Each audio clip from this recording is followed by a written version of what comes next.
I feel like everyone with the capacity to enjoy fictional media has a specific thing that connects with them on a very emotional level. Granted, that is what art is supposed to do, but for many of us, there's a specific character, moment, show, etc.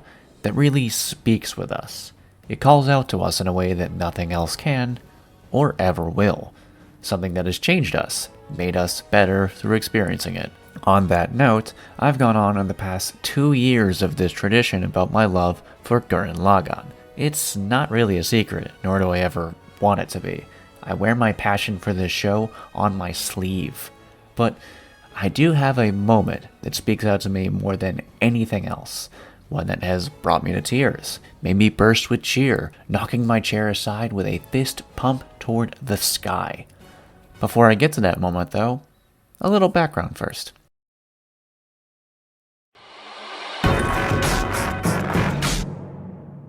I didn't actually end up seeing Gurren Lagann the year it came out. I was 12 years old in 2007, and it wasn't until the middle of high school around 2010 that I ended up watching the series and subsequently getting into anime. At that time, I had moved from my birth state of Massachusetts to Florida. It was a momentous period in my life, leaving all the friends and experiences I knew at a time where the internet wasn't really prominent, and where smartphones and having everyone's number and contact info wasn't really a thing. For all intents and purposes, I was essentially leaving everything behind for a new life. And for a kid with ADHD, that was a lot.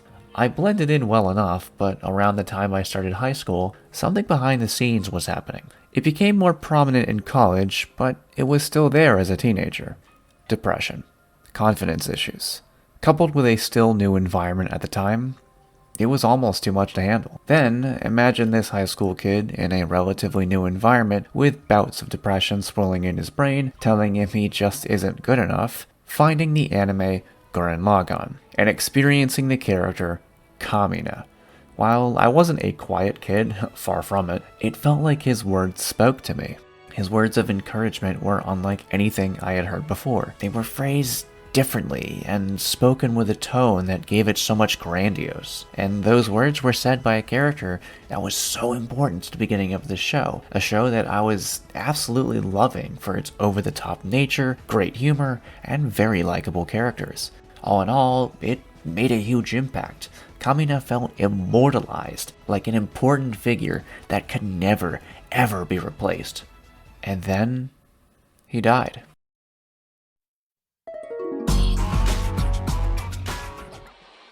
His death hit hard for many fans, though I would say it hit the hardest for the main character, Simone. I've said it before, but Simone's character arc here is brilliant, showing the ugly parts of depression and anxiety, giving it not only a sound, but a look, shifting the usual bright colors of the anime to more dreary tones, changing character designs to appear more melancholy, visually showing the impact of Kamina's death.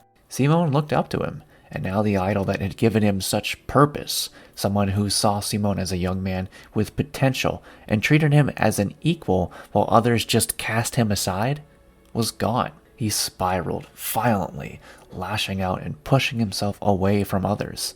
While this did lead him to Nia, a character that would have a new positive influence on his life, it wasn't an immediate fix. He was still aimless, still in his room, still carving statues of his lost blood brother, still unsure of his purpose. For a kid with depression, I really knew that feeling. How far those lows could be. The words that could eat at your mind and take away every good thing you'd ever done in your life until all that was left was sadness and regret, stripping away everything positive and only leaving the bare negative. At the time, it was hard to watch, but I stuck through it. I knew there had to be a light at the end of this tunnel. I mean, the show had given me such hope, such highs before this point, so I absolutely knew this had to be resolved. But how? I had no idea, but I was going to find out. The next few episodes, Simone started to try and bounce back, but you could still see the pain in his eyes, the lack of purpose that he felt. Sure, the bright color palette was back, but something was still missing. But soon, he found that purpose. The light came back to his eyes, the clouds were stirred away, and what the audience was greeted to was a legendary scene in anime, one that encapsulates everything great about this show, and one that has meant so much to me as the years go by. Simon's speech is not only my favorite moment in Gurren Lagann, but my favorite moment in fiction.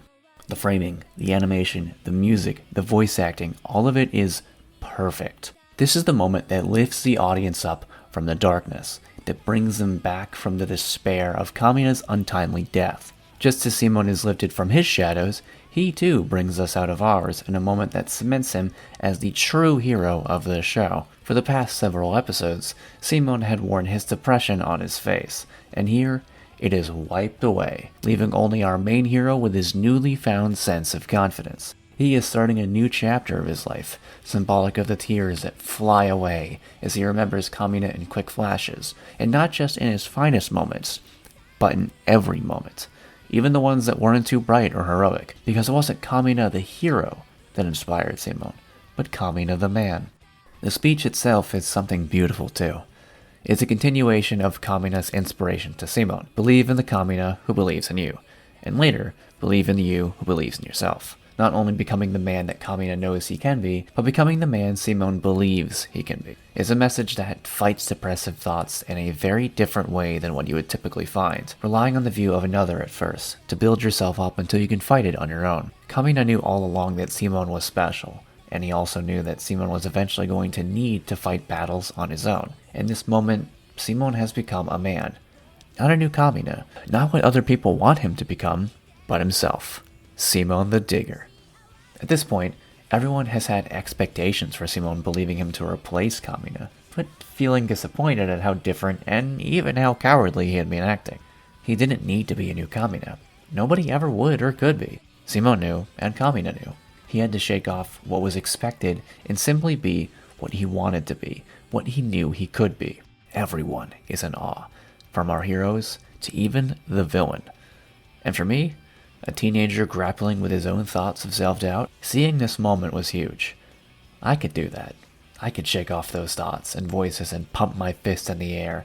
I could become my own person. The scene shined a light on me, and was often a step in my lowest moments that I used to pull myself out. It wasn't just about becoming a better person, it was about becoming a better person that you know you can be, believing in that person, making them more and more real with every positive and affirming thought, until finally, you had your moment. And while I can't say this scene is solely responsible for mine, it did help. This moment not only works narratively in the span of its own story, but it works for fans as well. It's a momentous and incredible scene that has stuck out not just with me, but many fans alike, who homage it, praise it, or discuss the personal impacts it had on them. And for a piece of art, I think that means it succeeded in more ways than it likely intended to. Simon's speech is beautiful, epic, and deeply personal. And that's why it's my favorite moment in Gurren Lagann. If you guys enjoyed this video, why don't you go ahead and click that subscribe button. I got plenty other Gurren Lagann and anime related content on my channel, so go ahead and check it out. And as always, I'll see you guys next time.